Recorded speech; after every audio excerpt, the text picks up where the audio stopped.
NDA के कुनबे को मजबूती देने के लिए बीजेपी ने पुराने सहयोगियों को साथ लाने की तैयारी शुरू कर दी।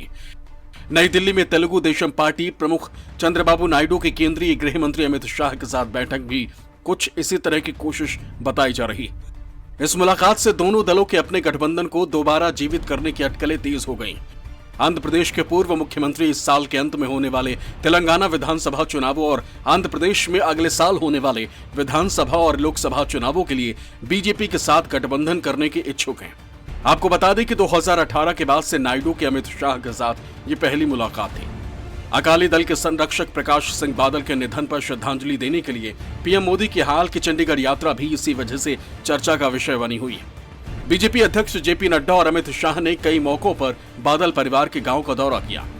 ये तमाम बातें स्पष्ट रूप से अपने पुराने सहयोगियों के करीब आने के प्रयासों का संकेत देती।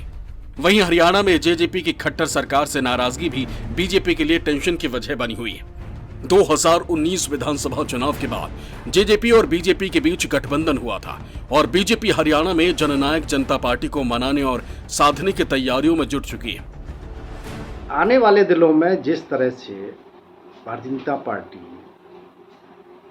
राज्यों में बातचीत कर रही है, खास तौर पे पंजाब में अकाली दल बीजेपी के नज़दीक आने के फिर से संकेत दे रहा है, उसी तरह 2014 में आंध्र प्रदेश में मिलकर चुनाव लड़ने वाला टीडीपी भी बीजेपी के साथ आने के लिए बातचीत कर रहा है।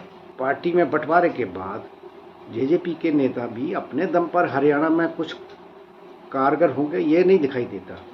इसी तरह से 2024 के जब लोकसभा चुनाव आते आते और भी कुछ नए छोटे दल एनडीए में शामिल हो सकते हैं।